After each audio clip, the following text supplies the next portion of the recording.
64ാമത് സംസ്ഥാന സ്കൂൾ കലോത്സവത്തിന് ഇന്ന് തൃശ്ശൂരിൽ തിരി തെളിയുകയാണ്.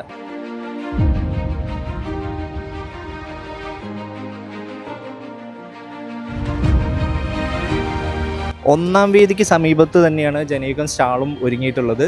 നിരവധി സമ്മാന പദ്ധതികളൊക്കെ ജനയുഗം നിങ്ങൾക്കായിട്ട് ഒരുക്കിയിട്ടുണ്ട്. നമ്മളെ സ്റ്റാളിൽ മണിക്കൂറുകൾ ഇടപെട്ട നറുക്കെടുപ്പുകൾ, അതുപോലെ തന്നെ വിദ്യാർത്ഥികൾക്കായി മറ്റ് മത്സരങ്ങളൊക്കെ ജനയുഗം സ്റ്റാളിൽ സംഘടിപ്പിച്ചിട്ടുണ്ട്.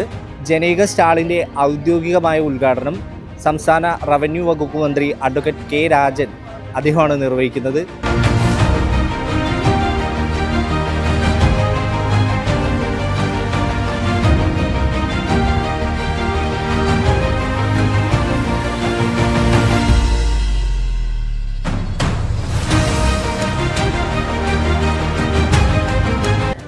അറുപത്തിനാലാമത് സ്കൂൾ കലോത്സവമാണ് തൃശ്ശൂരിൽ നടക്കുന്നത്.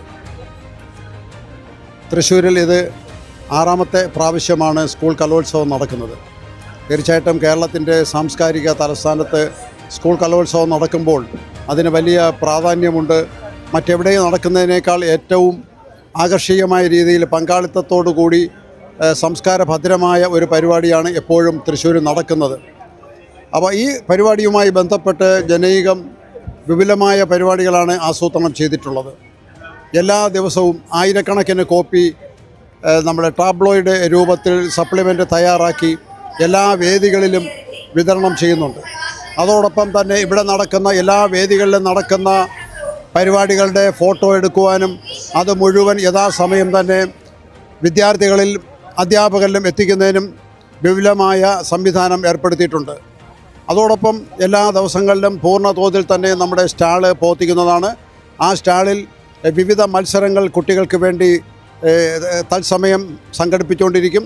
അപ്പോൾ തന്നെ അതിന് സമ്മാനങ്ങൾ നൽകുന്ന പരിപാടികളുണ്ട്.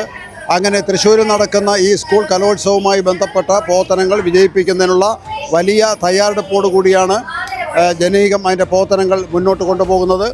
ഇതിൽ പങ്കാളികളാകുന്ന മുഴുവൻ വിദ്യാർത്ഥികളെയും ജനയുഗത്തിൻ്റെ പ്രവർത്തകരെയും എല്ലാവരെയും അഭിനന്ദിക്കാൻ ഈ സന്ദർഭം ഞാൻ ഉപയോഗപ്പെടുത്തുന്നു.